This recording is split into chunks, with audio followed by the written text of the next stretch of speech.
community people are gonna work together to make a garden for whatever purpose. Why would you wanna do that? Promote community, because you're working together. You can just throw out anything. And start throwing out ideas. Healthy food, Healthy food eating. Are we saying promote healthy food eating, or you wanna eat healthy food? Whichever. Let's just put healthy food. That's what she- I have a quick question actually. Mhm. How is the food distributed? Like, is it sold? Is Yes, it whoever it's works in sold. the garden gets to eat? Like, how does that work? In every garden, it's a little bit different. Okay. So you can pick for your garden which way it's gonna be. Play area focus. A nice like hobby, something to like get your mind off of other things in your day. These guys are trained to well. What by doing these things, what is the problem that you're trying to solve? Like, why are you saying I'm gonna come and make this community garden? Because people aren't eating healthy food. You guys are well trained already, I could see. What were you gonna say? I feel like it would be good to increase the social cohesion within the community because from what you've said, a lot of the neighborhoods that you're planting gardens in are notorious for not being that safe. So, you know, if you increase I guess the incentive to make the community better, you know, maybe that would divert some of the I guess the crime or whatever that's within the community, you know, increasing that social capital to it. I wrote a 90-page chapter about that, so you guys are completely on point. connection to the land, too. What do you mean by connection to the Experience seeing where food comes from, So being in green learning. spaces. Yeah. Not too sure.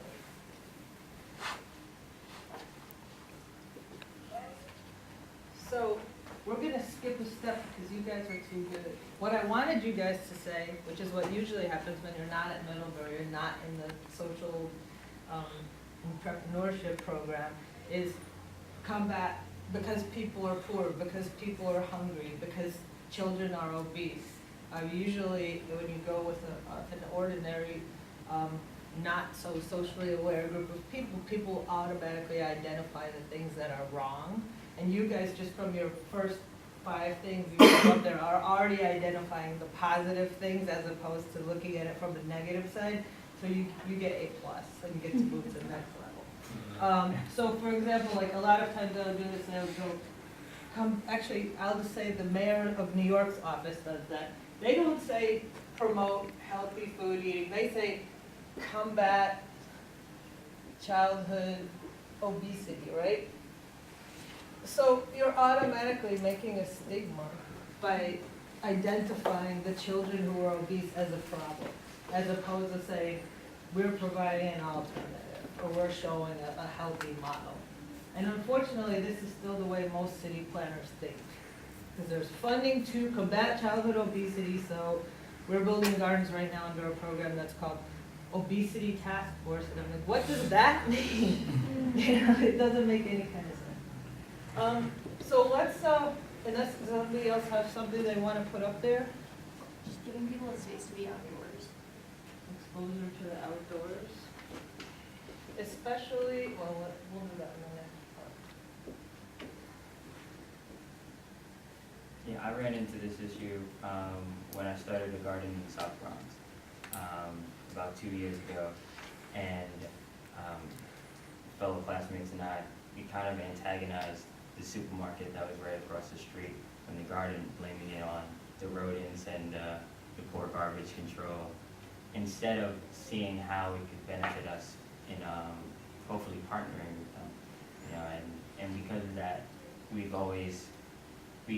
continued to have this very weak tie to a very important and significant asset in our neighborhood in the South Bronx. So it's just something I always keep aware of.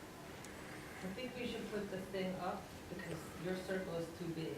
Yeah, my circle is huge, isn't it?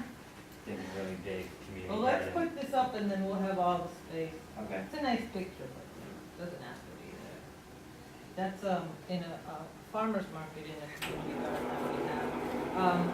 When you ask the question about how the food is distributed, the garden group decides that. We do provide training if people want to run, farmer's markets. We work with a not-for-profit called Just Food to provide materials and training and also help them get all the licenses they have to have, and also the most important, make linkages with them for upstate farmers, because, or even, there's a couple, that farm was actually in Vermont, which is a pretty long way to drive down to sell your stuff, but because you're cutting out the middleman, it actually you can actually make a better profit as a producer.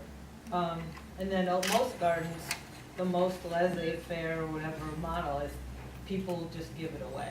Because as you know, if you've ever gardened, there's all the zucchinis come at the same time. You can never possibly use them all. So a lot of gardens will just put a table out front and put it on there.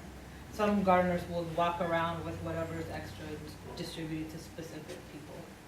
Does anyone kind of like make a business out of it and make like added value products?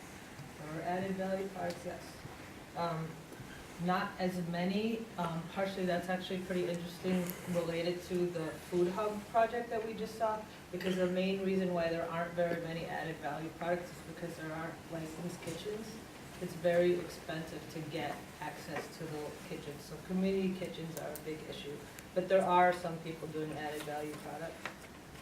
There's also a lot of government regulations once you're selling food products, so if it's not prepared in a licensed kitchen, then you can have lots of problems. So, just in terms of the work that you guys are doing, are you mainly working with groups that have already started gardens, or also like starting new ones? Both. Okay. Let's do this thing, and then, a lot of these questions will come up, and we'll also have time for questions as well. So, you wanna make it smaller? Okay, I'll do it. All right, so this is the community garden, right?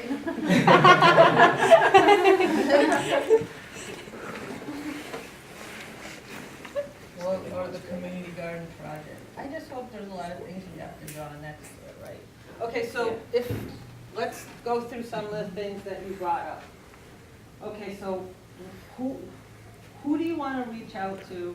If you're making a garden because you want to provide environmental education and a connection to the land,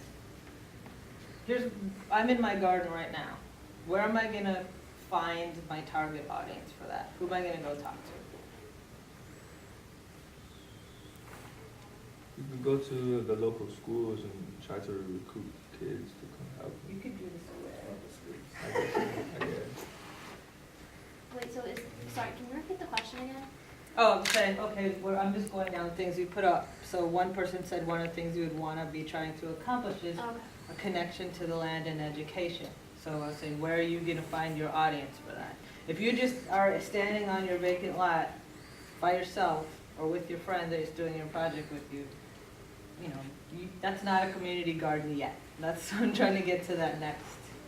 If there's any like religious or community centers. Okay.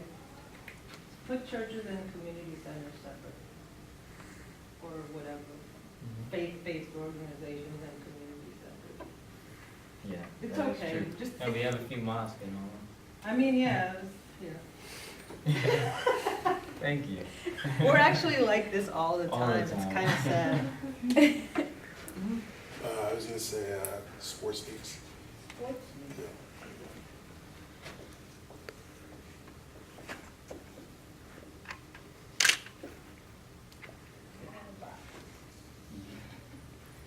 Another one? Like older people in the community that have more time on their hands? Older people. I don't, like maybe senior citizens, I'm not sure. Yeah. I've seen him. So older people could be just older people, or it could be something like specific, like an old people's home, right? So a senior center. Both of them are equally, they might not be the same. Physical neighbors to the garden? Just People who live geographic, there? people live Yeah. near the garden. Just put neighbors. Businesses? Local businesses, okay. Like you failed to review your project. We're working on it. Daycare centers? We put it by the school. Over there. Oh, yeah.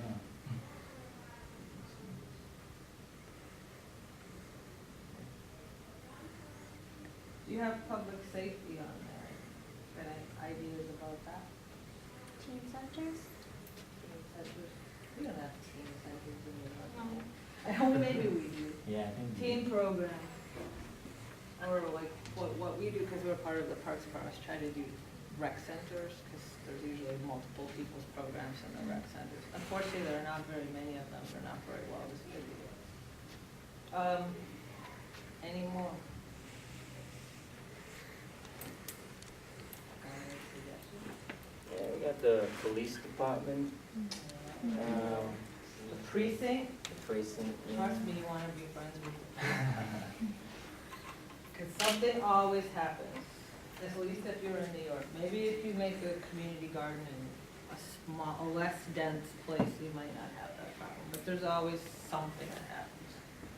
There's too many people in one place. Also, there's, various governmental officials, elected officials, community, planning councils, all of it. You could just put government, I guess.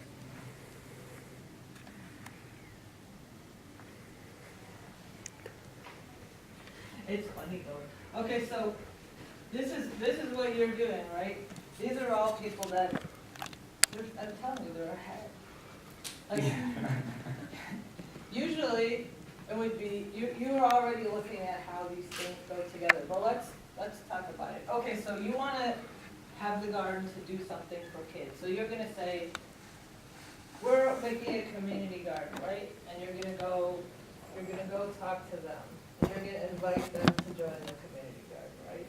That's gonna be your outreach. Maybe this way too.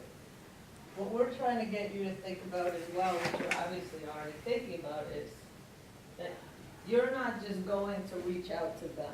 They also have unique things to provide back to you. And you guys, I think, know this already. I feel like I'm teaching a kindergarten class through college, but you'd be really surprised, like I said, how often it doesn't happen. Again, using the example of the mayor's office, right now the mayor's office in New York is trying to do this project where they want to standardize community garden urban agriculture applications. So they asked us to come up with a set of criteria, and our first thing we looked at in our set of criteria was, is it a densely populated area? Are there schools? Are there community institutions? All the things you guys just brought up, you're like, oh, that doesn't matter.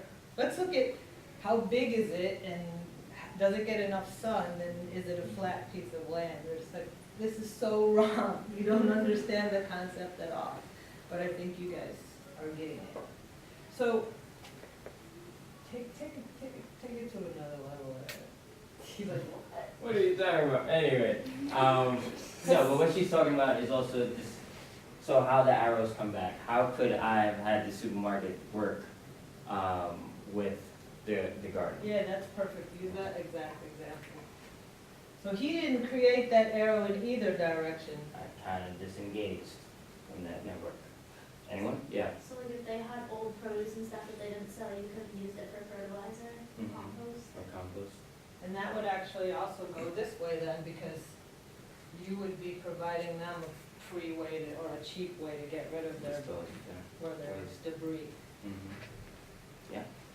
Asking for help, and recognizing that like they're in that community for a reason, and understand it, you know, if, let's say, they come in as someone who's not from that community, they might have a lot of insight to share about like, what could be successful. Yeah. And that goes We from can go all for- of them. Yeah. That is really the key, the most important thing of all is just listening.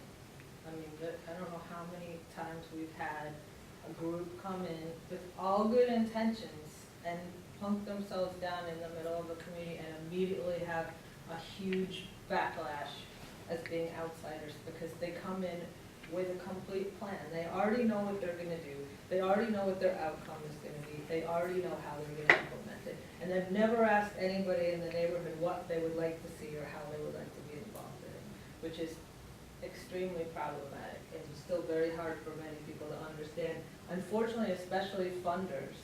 Funders don't get that community organizing takes a lot of time, and they like to build things that they could bring their funders to look at. So it's very easy to get money to build a community garden, but it's very, very hard to get money to build a community to operate a garden. You had something? Yeah, I was gonna say one of the reasons that I recommended sports leagues, specifically high school bases, because in a lot of these neighborhoods, the icons, I guess, the idols, are the people who have a chance to make it out. And oftentimes, the people who have the best chance of making it out are the people who are, good at sports. So if there is some sort of interaction where they just provide, simple manpower, people in the community will be inspired. I would think, see the people who are, at the top or at the top of the chain, so to speak, are giving time to this project in their community, giving them something to be proud of. I think people might follow, especially the younger generation, because I think that these kids who have a chance to make it out definitely have influence on what they do. Yeah, definitely. I mean, you have the sports league, right? If you think about all the things, what can the sports league offer you? Like you said, respect, people that people in the community look up to, existing connections, like they probably know them, right? And they probably know them, and they probably know them. So by building this connection, you've got all these things together. But at the same time, what are you offering to them? Well, it's another program that they can use the garden to teach, or a space where they want to meet. If they want to have a barbecue to celebrate their trophy winning, these are all things that you could give back out of the community garden project. And you're also offering them something outside of baseball or basketball or something, because a lot of kids who don't make it out, turn to other unsavory things. Right. There's definitely a lot of community gardens that actually sponsor a league. So there's Catania Garden baseball team and different garden baseball teams. Last year, one of the things that we helped fund was a domino tournament, a citywide domino tournament, which doesn't immediately jump into your mind as something related to gardening at all. In fact, they had to do a lot of dancing around trying to explain why we were buying domino tables and trophies. But it was a really great way to bring a lot of people together, because playing dominoes is huge, especially in certain neighborhoods in our community. But it's something that's easy to play. Little kids can play it, older people are obsessive about it. And you get all ages and generations of people together, and because we moved the tournaments around, people went to neighborhoods they never would have gone to before and made instantaneous bonds with the people they were playing with. And everybody got a trophy at the end because we're like that. But there was a big trophy for the big winners. And we provided the tables, we provided a little bit of vouchers so they could buy food for the people who were there. So what we did was very small compared to the amount of people that ended up being impacted by that program.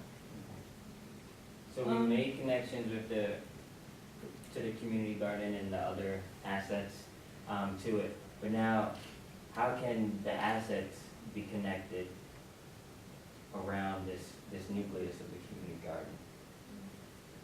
We just need to make the rest of the arrow. Yeah. Okay, but can you guys help? What else can we connect? How can we connect it? What partnerships do you see here besides the community gardening partnering with the rest of them? Yeah. It's sort of like if you're partnering with all of the local schools and teen programs and the police as well, it's a way of sort of reframing a lot of people's conceptions about what the police do. In terms of sort of instead of being sort of wary of things, I think people go around this garden with a safe place that people trust. That's And really sort of good. building those lines.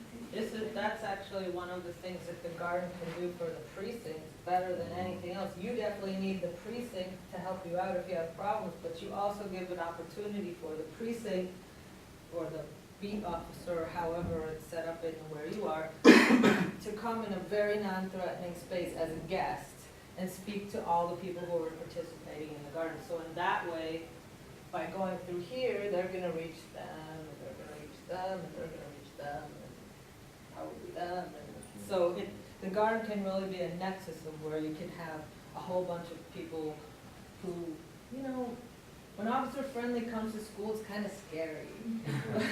It was scary for me, McGruff the crime dog, and I don't really want to deal with it. But if you meet that person in a relaxed setting that is a space that's already been created as neutral and safe, like in the garden, then it's a sort of a different impression, like you were saying. Somebody else? Or raise the partner? This is one of my favorite ones. I'll just do one. I like this, and then this through here to this. This is my favorite thing. Because older people and little kids, they don't really get that much time to be together, especially in the city. Like, a lot of older people are afraid to go out and interact, particularly with teenagers who tend to be pretty active in gardens, especially if you have specific programs, like if you have your education programs. A lot of times that's going to be youth, not so much little kids who are involved in that, especially if there's markets and some kind of entrepreneurial programs where they're growing things or making added value products, for example. But I've seen some really amazing relationships happen between the youth and the older people once they're all members of the garden. Sometimes it starts out with, you can't come in here because you're gonna knock over my plants and you don't know what you're doing. But they will learn, they will listen. There's still a lot of respect out there, even if they don't believe it. Any more? You can kind of see what we're doing, but. I have a question, Mhm. and maybe you're gonna get to this, but how have you seen the gardens change over like the generations, and like, what do you expect in the future? That's a good question. They've changed a lot, and it's something that I actually think about a lot, because when, in the 70s, when it was this transformative experience for the city and the garden participants to create gardens out of these horrible vacant lots full of trash and drug dealers and rats and everything, and then they turned it into a place of beauty. I mean, that's really, I think it's a metaphor for how the gardeners felt the transformation in themselves. But now, because a lot of these gardens are 30 years old, you're not transforming something. You're just being asked to maintain the legacy of somebody else. And I have seen some gardens where the membership has really fallen off because of that. But I've also seen some gardens where it's just really cyclical, so there'll be nobody for a while, and then a whole new group of people come in and make it into something completely different. And the way our program is, they're allowed to do that. They could redesign it, as long as everybody agrees. There's also sometimes a really big problem that is getting to be less with the older gardens, but the founder person sometimes becomes a big detriment to the garden eventually.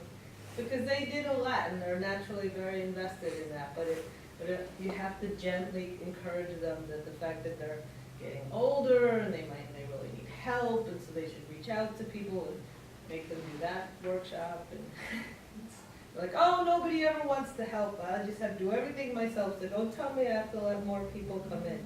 And we require public open hours posted and kept at a regular time during the gardening season, because that's one of the best ways. If people know and if I knew in the garden, they're gonna come.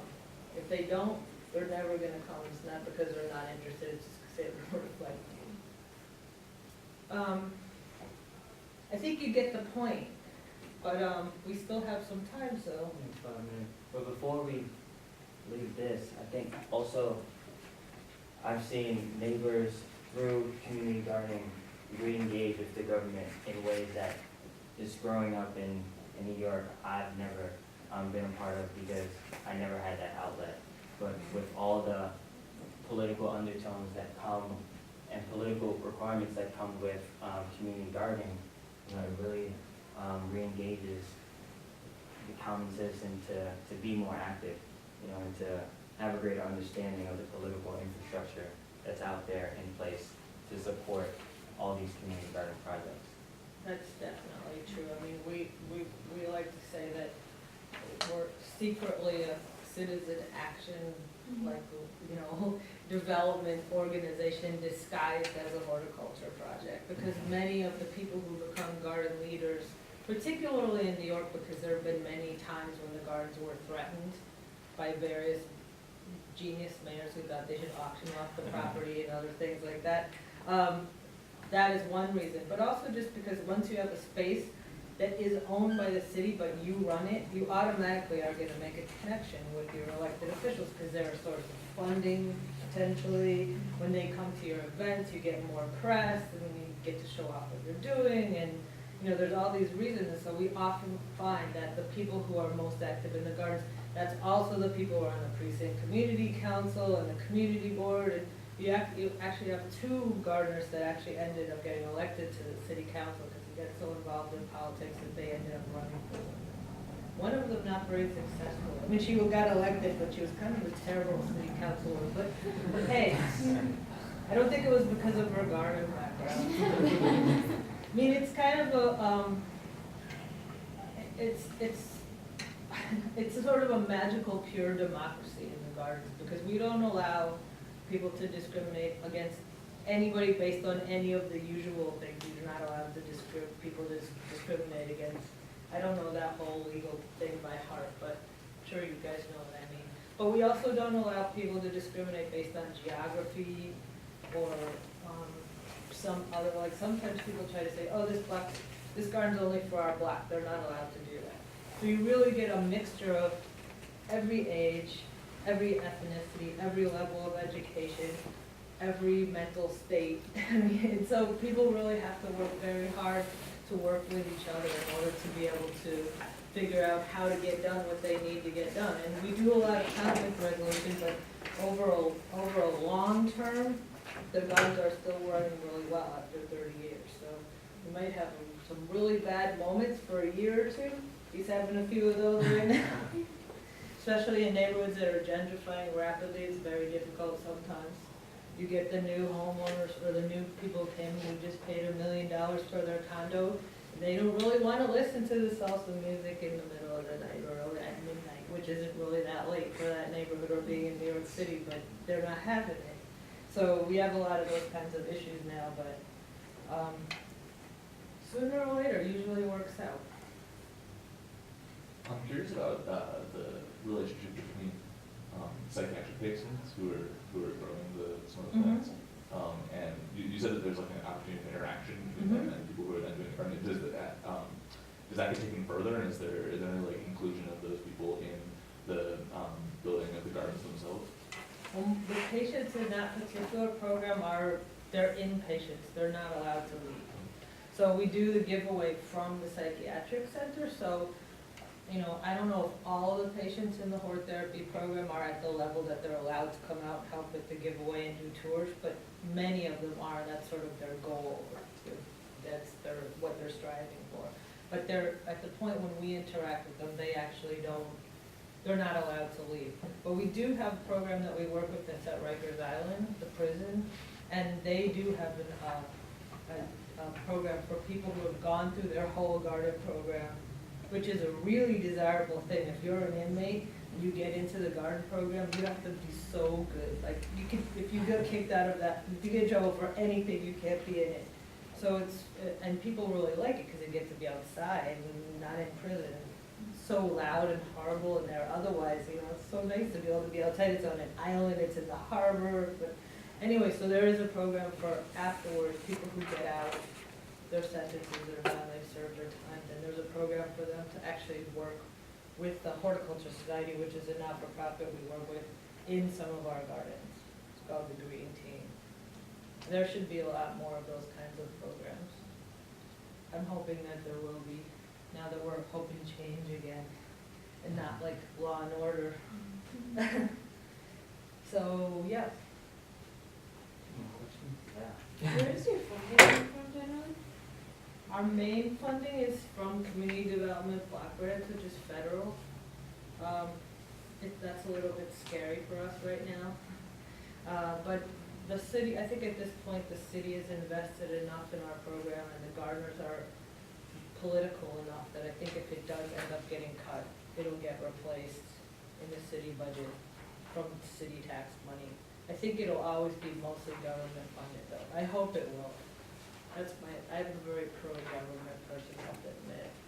And basically, I feel like it's the people's land, so the government should pay for the people to do what they want. You shouldn't have to pay, like, a not-for-profit shouldn't have to raise private money to take care of the people's land. I'm very old school that way. I'm a socialist, what can I say? Do you have a question? Question.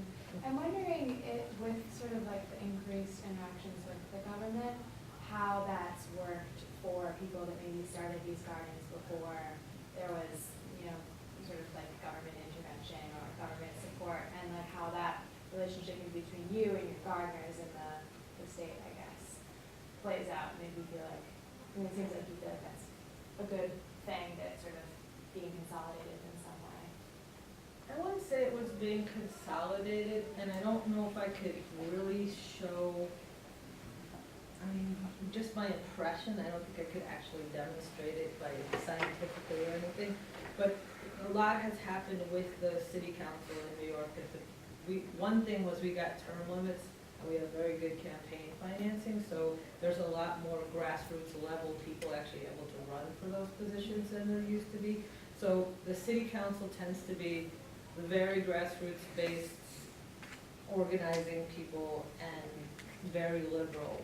The mayor is a Republican billionaire, so it has an interesting politics. But I think that the real relation with the gardens is the politicians now recognize that the gardeners are actually a force to be reckoned with that generates votes. So, and this year I expect there'll be a lot of politicians coming to the gardens to try to get the gardeners on their side. It's also very trendy to be pro-urban agriculture with most of the mayoral candidates. And the elected officials at the neighborhood level are pretty much all pro-gardener. I've met one that was against anytime recently. They realize that's a venue that they want to preach to, they want to get support. And there's, you know, they do have discretionary funds, so they'll put money in a garden so that they can say, we're gonna make this great thing. But I don't think that overall the relationship between the big government and the gardeners has really changed that much. But on a local level, it's changed a lot, I think. I don't know if that made any sense. Go ahead. Like, I don't want to apologize because I was like 15 minutes late, so I don't know if you already had said this. We'll see. But like, I was wondering if you could do like the same thing, but do it with, you know, like businesses, right? So you could have like the community gardens, obviously, like providing, you know, providing food. And the first thing that came to my mind is like, oh, well, there's so many like trendy restaurants in New York, and all of them like kind of like try to fashion themselves as, I don't know, you know, we have like these fresh ingredients and everything else. And I was wondering, like, would it be possible to have all these trendy restaurants, whatever, pay for, you know, the food that's being made? So like at the harvest time, if there's like an overabundance of zucchini, well then, you know, it's almost like it's good, you know, municipal advertising for them if they're like saying like, well, you know what, these are fresh produce from Brooklyn or from Manhattan or whatever. And the money that's generated within that, you know, could be put into like other things. And I was thinking that, like the felon program or whatnot, it would be such like a great, you know, like felons, yeah, they're not able to like, you know, get work. And especially like, you know, work that deals with like money and responsibility in that regard. And for them to be able to be in something where they're clearly, you know, they're really handling money and it's like all above board. It's like a way of them kind of rehabilitating their CV, you know, to like leave the garden for something else. But I was wondering if that had ever been tried. It does exist. There are some issues that we have to put regulations on so that we don't run into problems with the city. One of them is that most of the land is parkland, and there's very, very strict rules on profit making off of parkland. Mainly, I would say in my cynical fashion, because the city makes a ton of money off of selling vendors permits. So every time we've talked about letting people sell produce from gardens for profit, the revenue division of parks is like, wait a minute, we gotta get vendors permits, then we're like, come on, we're not talking about like how much money somebody's making at a hot dog stand in Central Park. We're talking about very little money in a low-income neighborhood. They're probably losing money in this market. That's not the purpose of the market. So we got them to agree that farmers markets are allowed as long as they're licensed by the state, which is who licensed farmers markets in New York anyway. And that all of the revenue generated has to be reinvested in the garden. The good part is nobody's really looking at that. I mean, nobody's like doing the accounting. So in some of the bigger, more successful markets, people are making a small profit to take home. Especially people who are growing, you know, really ethnic, culturally important foods that you can't find in a supermarket. Like callaloo, you can make a ton of money selling callaloo in East New York, which is a Caribbean vegetable that you don't find in store, but a lot of people eat it. But still, the scale is very small. There's a few programs that have started in the last couple of years, probably from people who came out of schools like this one, where there are people trying to actually do for profit, and we don't discourage that, but they can't do it on city land. So, because we don't want, what I don't want to end up happening is that they put out a bid process and some big company comes in and takes over the city land in order to grow, you know, high-end hydroponic produce for Whole Foods. That's not the purpose of the program. But people do it on private property. There's a group called BK Farmyards that they actually made a CSA of all stuff grown in people's backyards, different people's backyards that volunteer to let them grow food there, and then they get a share in exchange for letting them use their backyard. It's fledgling startup, but it does exist. And all of these things increase fresh food access. And then rooftop farms are almost all for profit and going to sell to high-end restaurants. Because it costs a lot of money to build one, and we don't regulate those.